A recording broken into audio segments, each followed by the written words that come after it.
আর একটা দোয়া শিখাই দেই, ইনশাআল্লাহ এই দোয়া করলে রিজিক তো বাড়বেই ইনশাআল্লাহ। আপনার যত ঋণ আছে ইনশাআল্লাহ আল্লাহ পাক শোধ করে দিবেন। বিশ্বাস করলেন না? এই দোয়া শিখাই দিচ্ছি, এজন্য আমাকে হাদিয়া দেওয়া দরকার, স্পেশালি আমাকে এখন হাদিয়া দেওয়া দরকার। এটা গুরুত্বপূর্ণ দোয়া শিখাই দিচ্ছি। আলী রাদিয়াল্লাহু আনহু বলেছেন, কোন ব্যক্তির যদি পাহাড়ের সমানও ঋণ থাকে, এই দোয়া যদি আমল করে আল্লাহ পাক ওই ঋণও শোধ করে দিবেন ইনশাআল্লাহ। ঋণ কেমন জানেন? ওই যে এখন মানুষ ঋণ নিচ্ছে 1 কোটি টাকা ব্যাংক থেকে, 2 কোটি টাকা ব্যাংক থেকে, হ্যাঁ, কত বছর, 10 বছরের জন্য, 20 বছরের জন্য বাড়ি করছে, তাই না? তার ধারণা এমন যে সে মারা গেলে তার ঋণটা কেউ না কেউ শোধ করে দিবেই দিবে, তাই তো? আর আল্লাহর রসুল কি বলছেন দেখেন, একজন মারা গেছেন, নবী সাল্লাল্লাহু আলাইহি ওয়াসাল্লামের সময় একজন মারা গেছেন। তো নবী করিম সাল্লাল্লাহু আলাইহি ওয়াসাল্লাম বলছেন, এই ব্যক্তির কি কোনো ঋণ আছে?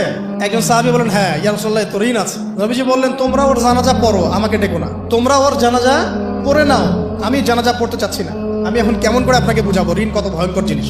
আপনি যে ব্যাংক থেকে 3-4 কোটি টাকার লোন নিয়ে রাখছেন, লাখ লাখ টাকা লোন নিয়ে বসে আছেন, দিব্যি সুখে বসে আছেন, এমন চিন্তায় যে আপনার মৌত হবে না। আর নবী সাল্লাল্লাহু আলাইহি ওয়াসাল্লামের সময়ে একজন মারা যাচ্ছেন, তিনি বলছেন তোমরা জানাজা পড়ে নাও, আমি জানাজা পড়তে চাচ্ছি না। মানে ঋণগ্রস্ত ব্যক্তি জানাজাও তিনি পড়তেন না। তারপরে একজন এসে বললেন, ইয়া রাসূলুল্লাহ, আমি তার ঋণ শোধ করে দিব, তার যা ঋণ আছে আমি শোধ করে দিব। তখন নবী এসে জানাজা পড়লেন সাল্লাল্লাহু আলাইহি ওয়াসাল্লাম।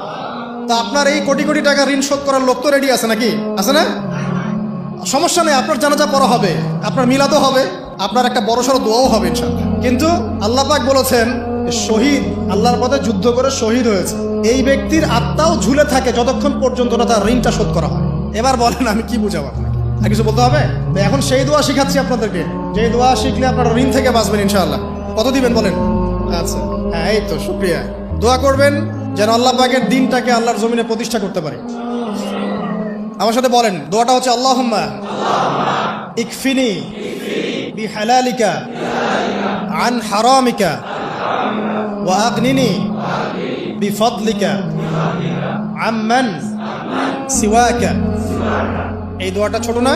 এটা মুখস্থ করবেন, সেজদায় পড়বেন, নামাজের সেজদায় পড়বেন, আত্তাহিয়াতু দরুদ শেষ তারপরে পড়বেন, নামাজ শেষে হাত তুলে করবেন, যখন তখন শেষ রাতটা করবেন, ইনশাআল্লাহ দেখবেন আপনার ঋণ বলতে কিছু থাকবে না ইনশাআল্লাহ। যদি থাকেও, বড় কোনো ঋণ থাকেও, আল্লাহ পাক অন্য কোনো মাধ্যমে এটা শোধ করার ব্যবস্থা করে দিবেন ইনশাআল্লাহ। ইনশাআল্লাহ লালমনিরহাটের 100 একর জায়গায় যত ধান হয়, এতগুলো ধান যদি আপনার আমল নামায় লেখা থাকে, মানে আপনার আমল নামা বলছে তাকদিরে আপনার তাকদিরে যদি লেখা থাকে যে আপনি 100 একর জমির ধান খাবেন তারপর মরবেন, আছে না লেখা?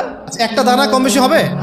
আপনি যদি আল্লাহর প্রতি তাওয়াক্কুলি করেন, তাহলে আপনি আল্লাহর পথে থাকবেন, বিশ্বাস করবেন যে আল্লাহ পাক যেটা লিখে রাখছে আমার তাকদিরে রিজিক, এর একটা দানা রেখেও আমি পৃথিবী থেকে যাব না, সিম্পল। তখন আপনার অন্য পথে যাওয়ার কোনো কারণ নাই। আর যখন আপনি বিশ্বাস করবেন না, না এটা আমার হাতে, আমি যত পরিশ্রম করব তত রিজিক বাড়বে, আমি যত ঘুষ নিব তত বাড়বে, যত সুদ খাবো তত বাড়বে, যত দুর্নীতি করবো তত বাড়বে, তখন তো রিজিকের এই পুরো দায়িত্বটা আল্লাহ পাক আপনার হাতে ছেড়ে দিবেন। আল্লাহ পাক আপনাকে কোনো বারাকা দিবেন না। ইয়ামহাকুল্লাহু রিবা ওয়া ইউরবিস সাদাকা। সদকা করলে সম্পদ বৃদ্ধি পায়, আর রিবার মধ্য দিয়ে সম্পদ ধ্বংস হয়ে যায়, একদম মাটিতে মিশে যায়। কিভাবে ধ্বংস হয় সেটা এখন আলোচনা করার সুযোগ নাই, সময় নাই। আমি ইনশাআল্লাহ আরেকদিন শুধু রিবা নিয়ে আলাদা আলোচনা করবো ইনশাআল্লাহ। এটা সমাজের নিচু লেভেল থেকে উঁচু পর্যন্ত দরিদ্র মানুষদেরকে আরো দরিদ্র করবে, আর ধনীদেরকে আরো ধনী করবে।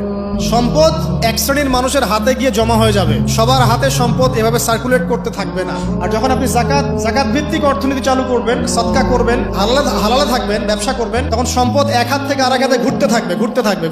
এটা এমনি বুঝবেন না, ইনশাআল্লাহ আরেকদিন বুঝাবো। আসেন, যে দারিদ্রতা দূর করতে চান, সচ্ছলতা চান, কয়েকটা কাজ করেন। এই যে বললাম, 1 নাম্বার সূরাতুল ওয়াকিয়া তিলাওয়াত করেন, 5 ওয়াক্ত নামাজ জামাতে পড়েন, ডেইলি কিছু সময়ের জন্য কোরআন তেলাওয়াত করেন, আর আল্লাহর কাছে রিজিক চান, জিকির বেশি বাড়ায় দেন। পারবেন না ইনশাআল্লাহ?